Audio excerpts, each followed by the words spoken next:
Greetings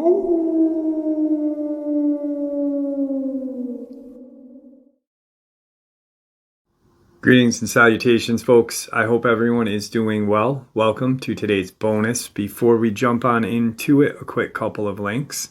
As many of you know, I rely on Patreon, PayPal, channel membership, and the merch to help the channel to continue to grow and go. Links to Patreon, PayPal, and channel membership is in the description below. Merch displayed directly under the video. Also, Dogman Frightening Encounters Volume 1 through 3, the audiobook versions. They were written and researched by Tom Lyons, narrated and produced by me, Jeff Nadolny. These audiobooks are available on Audible, Amazon, and iTunes, links to which are also in the description as well. And finally, last but definitely not least, if you'd really like to help support the channel to continue to grow and go, simply subscribe. It does not cost a cent. Click the like button, takes half a second.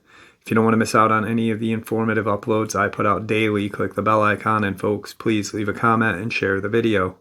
Why? Well, these things, they really do help the channel to continue to grow and go. They definitely do matter, and I do appreciate them. And with that, I have taken far too much of your time. Let's jump in to today's bonus, shall we? Hello, Jeff. How are you? I can only tell you one true account of a werewolf in the White Mountains. A buddy of mine, he was of Apache and Navajo descent. His dad told us he was traveling from the White Mountains late in the midnight hours, traveling slow on the winding roads that weave throughout the thickly forested White Mountains in his pickup. He heard something bang in the back of his bed in the truck. He switched on the cargo light and was staring at what we would call a werewolf-type creature. He freaked out, nearly going off the road, and in his attempt of correcting the truck, swerving, the creature was thrown out onto the roadside. He is a man of integrity. He is not one to BS anyone. Some Apache friends I have had confirmed the history of this creature dating way back, of a creature half man, half wolf in appearance. There's also Bigfoot-type creature as well, seen by the Apache, and also live along the waterways on the Navajo Nation. The creature in that region are said to be tall, lanky, shiny, and not so thick, shaggy fur. I am a Navajo woman whose family told her of some that live around Farmington, New Mexico, along the remote small creeks that flow year-round. I have not seen any of those creatures. I have experienced hunting on my property in remote regions south of the Petrified Forest. There are Anasazi ruins everywhere there, pottery laying everywhere, arrowheads, all kinds of artifacts. I've watched ghostly orbs floating around the main ruin one night in particular, 100 or so little white glowing round balls of light dancing on the hilltop where the large ruin site sits. I moved to the top of the hill in the last few years of me being on the property, which I have lived on for over half my life. I had respect not to move on the hilltop. For many, many years I had gotten a bigger trailer, and the only place flat enough for it was very long, was on the top hillside, where the main ruin site was. I feel I broke a sacred promise I had made to myself and moved up there, and our home became very haunted. Noises and things that go bump in the night. They're very strong energy there. They could touch you at any time. Most of the paranormal activity occurred from 1 in the morning till just before dawn. Believe it or not, you actually become used to it and live with it. There was a solar light that ended up under the trailer that stayed there for years. It was always on. That little light never went out, even in the frigid winter.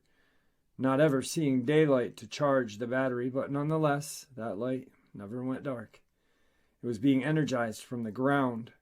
My son and I lived there. I became very sick, and I still am very sick. I moved to town about a year ago, and I sold my property that I had owned over 26 years. I paid $14,000 for that land. I just sold it for $5,000. The spirit of the Anasazi not only can torment you while awake, but can hurt you in your dreams with very dark things. I lived in peace for many, many years out there, being blessed with gifts from the spirit world. till I broke my pack and moved on that sacred ground. There's too much to tell you about. I can't type that much, Jeff.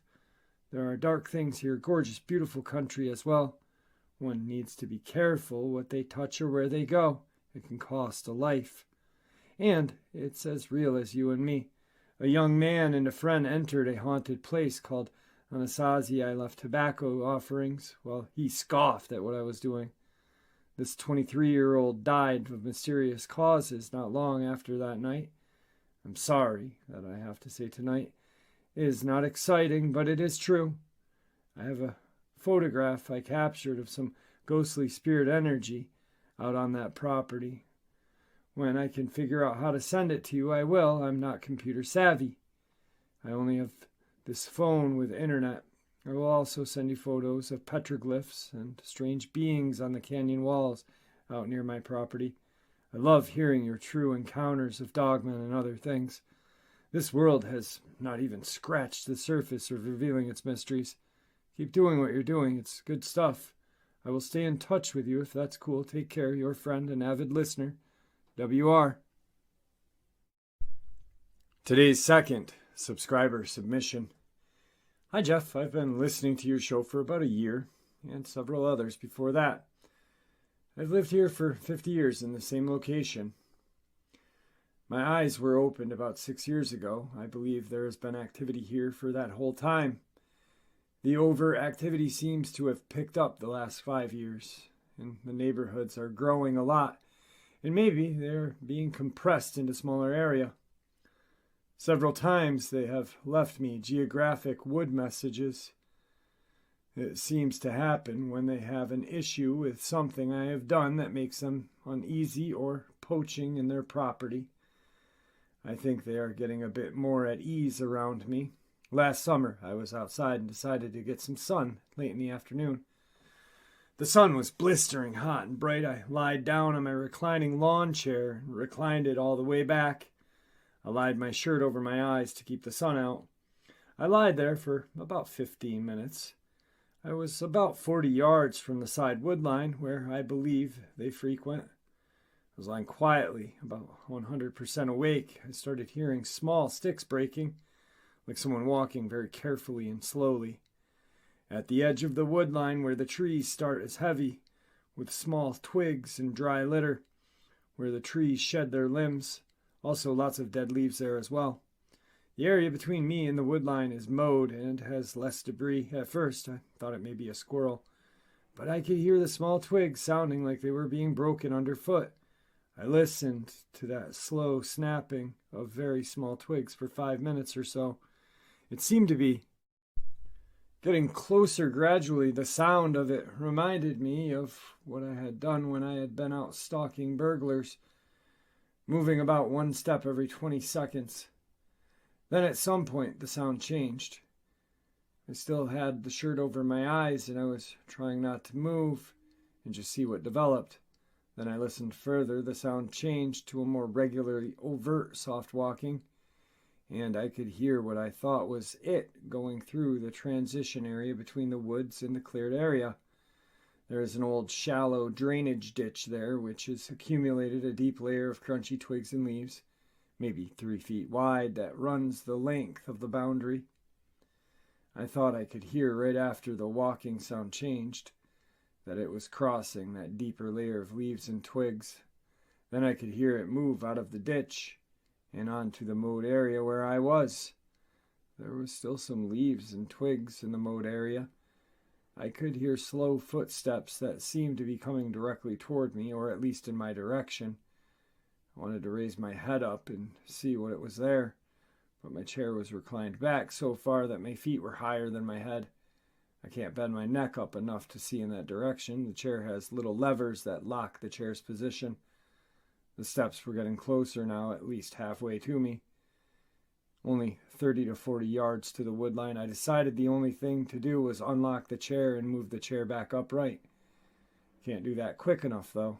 So, about when the sound was like maybe 20 feet away, I move the chair and rise up. When I do that, the footsteps stop, and there is nothing to be seen. The mowed area is wide open, no trees, closer than 50 yards in any direction. There was no sound after that and no sign of anything. It all must seem like something was trying to come over to where I was sitting, walking as quietly as it could, but then it could not be seen when I rose up and opened my eyes. What the heck do you make of it? I know people have mentioned them evaporating in the scope before pulling the trigger. Another interesting thing that happened a couple of months ago was, out in that same general area in the afternoon, I was walking my dog on a leash. The cat was walking with us as well. We all three play together often. It was a perfect warm day. We got to the middle of the back field in the middle of the mowed area, so I decided to sit down and soak up some more sun. The dog was just investigating the smells, and the cat was just near me, and I was scratching its back. We sat there for 10 or 15 minutes, just relaxing, enjoying the perfect day. It was quite quiet then. Then, out of the blue, I hear a noise coming from the woods. It sounded like noise came maybe 20 feet from the wood line. The interesting part was what the noise was. It was the noise of infant babies sometimes make when they blow air through their lips and make that slobbering motorboat noise. But in addition to that, there was also a humming tune with it that started high and then went low as the air was blowing out and the lips doing the motorboat. This was just like I've seen babies do before. They can talk, but they want to make a noise to interact. And this noise came from 20 to 30 feet over in the 7 to 10 foot tall palmettos. I lied there for about 10 more minutes. Then the three of us got up and I walked by the area and talked to them, saying hello, as Cat Hansen suggested, and friend. But I did not get any response. I imagined that a tiny one may be watching my dog and cat play and maybe wanted to participate, but Mommy must have just been frightened that Junior made a noise and revealed their presence accidentally. I wanted to try to give the idea that I knew they were there and it was okay. I want them not to feel threatened. I expect that there was probably an alpha male somewhere nearby on overwatch. What do you make of the seemingly invisible one? P.S. I saw a huge bright orb at treetop level back in the 70s in the same wooded area. Thanks, Jeff T. Today's third encounter. Jeffrey, I've been listening to your channel and two others for a couple years now. I also read everything online in regards to the Dogman and Sasquatch. I know a lot of people who have encountered a cryptid. They become obsessed with all cryptids. Not me, just the Dogman. Okay, a couple of things. I've never commented on your channel or the other two. I just listen. I want to share my encounter with you and only you. My only thing, no names, and you will see why. I'm giving you permission to use my encounter on your channel, so this is my encounter, which I truly believe I am blessed to be alive after. I'm a police officer and have been for 17 years in the city of Kansas, in a city in Kansas with the population of about 18,000. We also have a large wildlife refuge about 15 minutes from the police station. Mind you, prior to what I have to share with you, I never believed, thought, or questioned anything that I could not see or touch. So, here's the encounter. It was a hot summer day, August 20th. I just got to the station and was starting my day. At around 5 p.m., we received a call from a frantic woman stating she had been out at the refuge with her dog, a mini collie, and a creature came out of the woods and grabbed her dog and vanished into the woods. I asked her to please stay out of the woods and go to her car, lock her doors, and I will be there in less than 10 minutes. She sobbingly agrees and hangs up. My brain starts thinking, great hot day, and the wackos are out.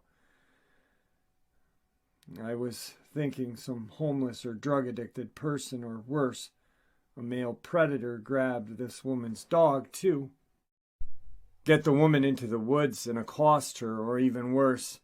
It took me less than 10 minutes to arrive at the parking area and speak to the victim. She told me what had happened. She was visibly shaking, crying. She was, in my eyes, completely terrified. I asked her if she was physically hurt. She was not, and I told her to head home. I asked her if she needed a ride home. She refused and drove home. I watched her drive out of the parking area, and I glanced around the surrounding woodline. At that one moment, I realized it was eerily silent. Nothing, no natural or mechanical noise. Jeffrey, at that point, I was on edge prior to becoming a police officer. I was in the armed forces. What branch doesn't matter. The point is, I've had years of training on protecting myself and others. I felt vulnerable, very vulnerable. I, for some reason, reached down and felt my sidearm almost like a scared child hugs their favorite stuffed animal. I proceed to walk to the trailhead and start walking to where the woman told me this attack happened. Mind you, I'm thinking still this is some weirdo drugged out or just mentally unstable person. It's just starting to get dark. Not black, but where shadows are cast and play tricks on your eyes. I walk about 400 feet into the woods. I am still on the trail, and I notice a dog collar with the lead still attached roughly 2 or 3 feet off the trail, and notice a fresh path. Now, it's not really a path or a trail, almost like an animal walked through and crushed the foliage down. I start to look around the rough opening of this path. I've been hunting a few times when I was younger, and my dad and uncle were fairly good hunters and trackers. I noticed the way the brush and scrub are broke and bent. Something large came through here. I radio back, and I give my location and may need backup. Be on standby. I felt at this point something was watching me. The silence was heavy, and I yelled out, "Police department, come out or I'm coming in." Nothing, not a sound. I unholster my HK-45 and announce I'm coming in. I walk in this path. I go about 200 feet and the pathway ends. The woods are thick, like a wall. I start looking around and notice some blood spots and tufts of buff-colored hair. I hear brush snapping and an odd growl behind me and to my left in the woods. I slowly turn to the direction from where the noise came from. I walk about 10 feet back and start scanning the woods. My eyes catch some movement. What I saw was something that makes nightmares seem tame. I was looking at a dog on all fours. It was huge. Ground to shoulder was about 3.5 feet. Add the head at a good 4 feet. This thing was huge. It was a grayish black. When I say gray, I don't mean old. It was blended. It was a beautiful color. Wow, its head shape and face was like a wolf.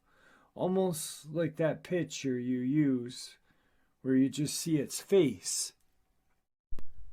Its eyes were a glowing like greenish yellow. This beast was just staring at me and hackles were up. I heard this low growl. It was almost continuous. I immediately took aim at this monster dog. Jeffrey, then it stood up. I don't know if I didn't hear it out of shock or there was no noise, but that popping sound people described did not happen. 1 minute it was on all fours and the next it was standing up. It happened in a flash. Jesus, I just had a flashback typing this. I went back a couple of days later and took measurements, so when I say it was 9 feet, it was, and maybe more. No less, sir. There, it was huge. And all muscle, covered in fur. We stared at each other for a good minute, and this is exactly what this old boy looked like. A well-defined, muscular body, and through the fur you could see its tense muscular frame. Its arms were odd, huge biceps but long forearms. They had muscle, but they were long, too long. Its shoulders were about 3 feet wide and narrowed as it went to the waist. The chest, I remember thinking, the pecs were strange but muscular, with an outward chest cavity, Not like a human, but like a dog. The claws and hands were terrifying. Its hands were about 9 inches, with 3-inch claws, and at the end of the fingertips, the genitals were visible. It was a male, and proud male. I am not going to get into that detail. But everything was dangling. The legs were so muscular, the upper part resembled well-defined runner's leg, had inverted knee and muscular calves. The feet were the weirdest, like a human foot and dog paw combined. I can't explain it properly, but they too had claws at the end. We continued to stare at each other, and my HK is aimed dead center in its chest. The head was huge. Its eyes looked at me like it was calculating what to do next. In one motion it turned, dropped to all fours, and looked back at me, growled a god-awful noise, kind of a snapping its mouth, and that's when I saw its fangs, a yellowish row of pointed teeth, turned its head and ran out of sight. It just disappeared into the woods. I quickly and carefully made my way out of the woods and back to my patrol car. I sat there for a good while and reported to the station. I could not locate the suspect or missing dog. I drove back to the station in a daze, not believing what I had just seen. I wrote my report and stated the dog must have been stolen by an unidentified suspect and informed the woman that I didn't find her dog or suspect. She was crying and telling me it was not a person, it was a monster, and hung up. I went home and told my wife what had happened. She was not skeptical of my encounter, but we both agreed to tell no one. When I said I went back and took measurements, it was a couple days later, my day off, and armed with my service pistol, I went back with that path. It was a very nice day, and atmosphere was normal. I walked to where the Dogman was standing and took out my tape measure and measured the trees, and it was no less than 9 feet. I did notice some remains of a torn-up animal, but it was unrecognizable. Since that day, I've been researching, like I said, everything I can find that's related to the Dogman. I've tried to contact the woman and her family, but apparently she moved about 7 months after this happened. I don't know if she moved because of the incident, but I can only assume. I was lucky. I thank the Lord every day, but I am very careful when I go on calls near that refuge or woods now. Thank you for your channel and your work. Be safe, everyone. Today's fourth subscriber submission. Jeff, first and foremost, I am happy to hear your surgery is done and you are doing well and back on the air. It's good to hear your voice. I'll try to keep this short. A couple years ago, my wife and I moved to the outskirts of Homerville, a couple of counties, over to a place between Valdosta and Statenville. My front and backyard is divided by a chain-link fence that meets the north and south sides of my house, about 3/4 of the way from the back front. At the time, I parked my truck on the north side of my house with the bed toward the gate and the nose facing the road, which is east. There are several other houses and house trailers around the small rural neighborhood. Most yards are fenced, and I'm pretty much the only fool that goes outside at night.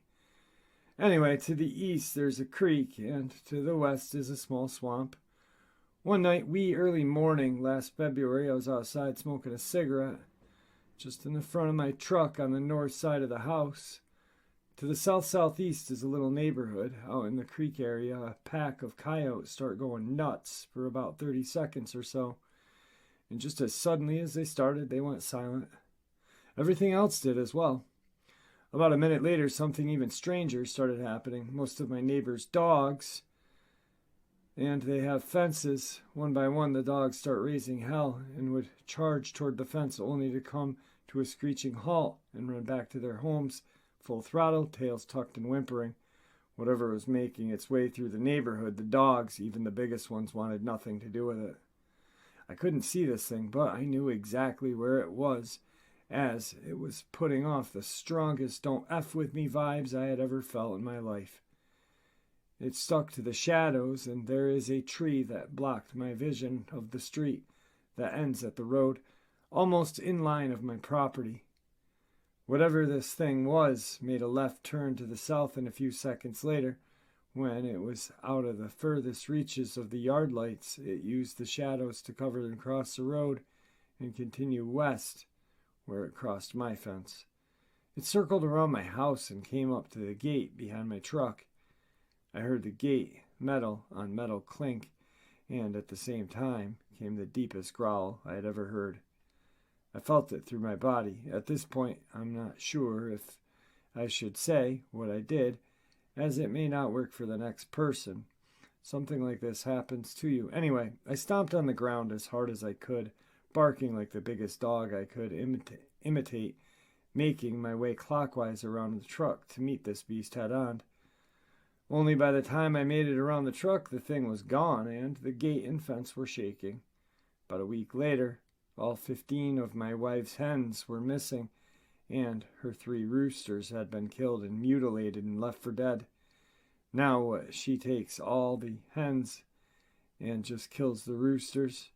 Now what takes all the hens and kills the roosters? Anyway, as soon as the chicks were available, my sister-in-law, who lives with us, decided to replace the chickens. The new chicks are about 3/4 grown up. One night a couple of weeks ago, she realizes she left the door open on the coop.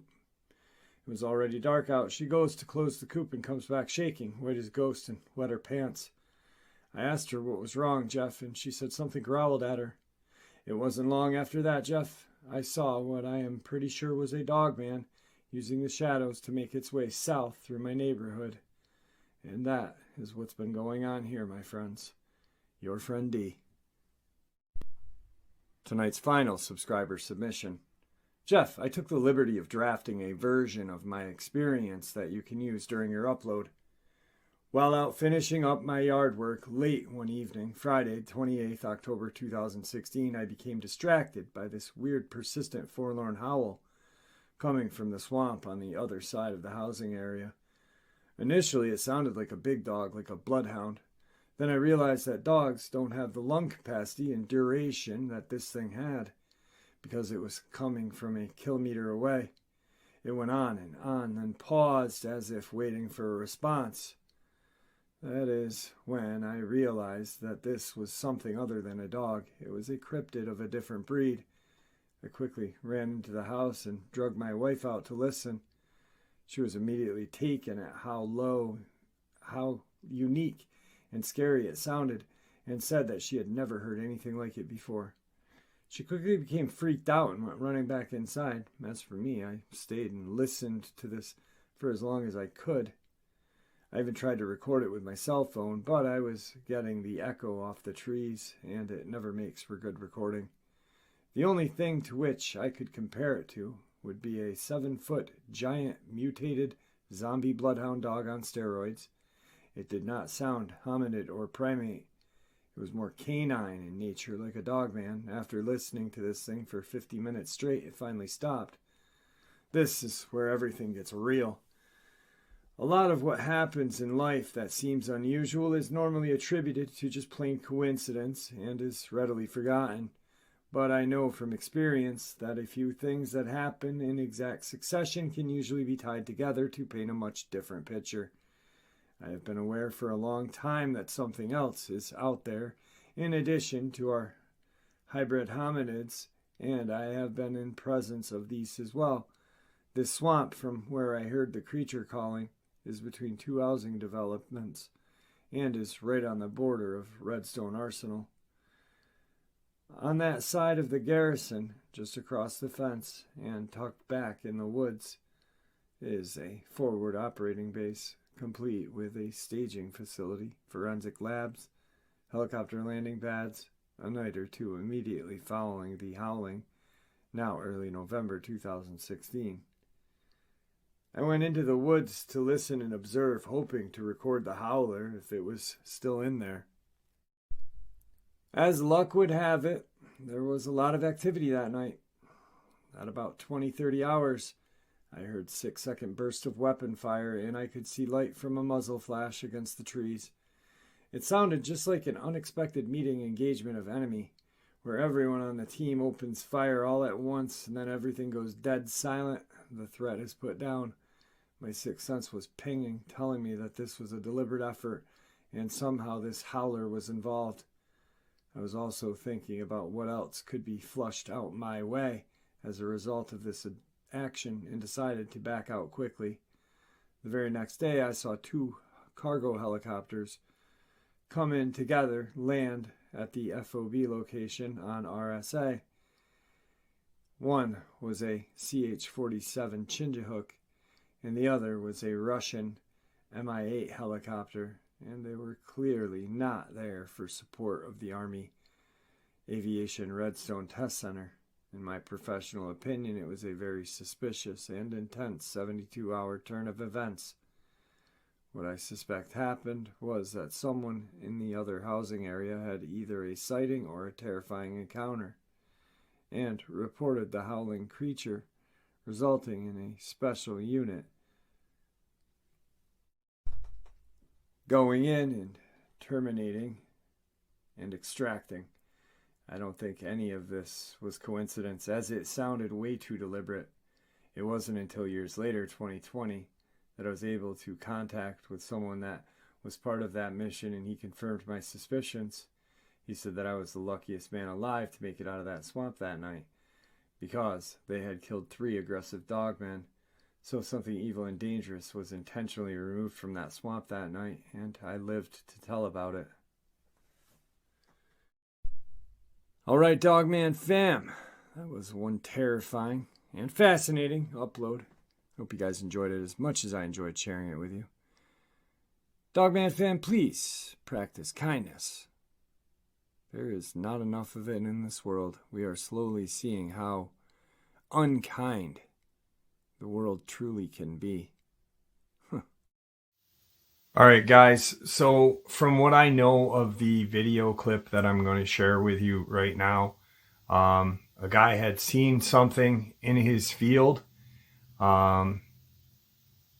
He's confused and he's watching it go through this field. The grass is somewhere around 3.5 feet long.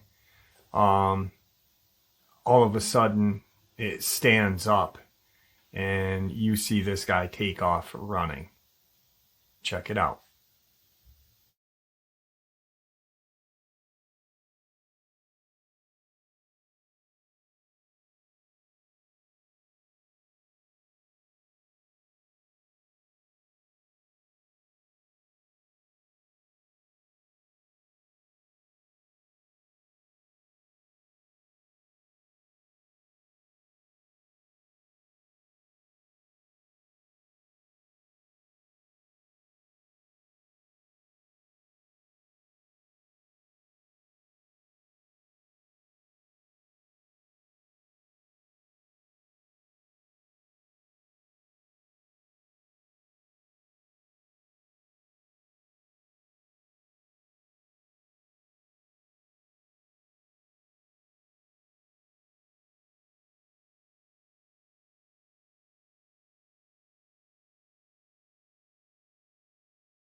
All right, guys. So like I said, I don't know a lot about this video clip.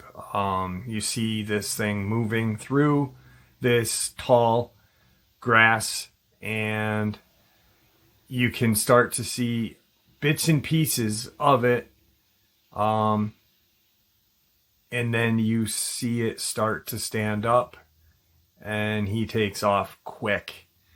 I wish there was more to it. That's about as much as the video that I can find. It's pretty interesting. I'm not saying it's 100% a Dogman. I don't know what it is. But you can tell that he's scared because it starts to stand up. And I think anybody would be. And there you have it, folks. I hope you all enjoyed this bonus as much as I enjoyed sharing it with you. I'd like to thank you all for supporting the channel. After all, it is your support that helps the channel to continue to grow and go, and what gives us all a place and a chance to share our experiences and theories judgment-free. Everyone's simply treated with the respect that we deserve. Stay safe, happy, healthy, and ever vigilant, keeping an eye on our children, pets, family, and our friends. These creatures are real. These events have happened. Share this information with those you love and care about, and it may just help save their lives someday. Until next time, never stop asking questions, never stop searching for the truth, and God bless you all.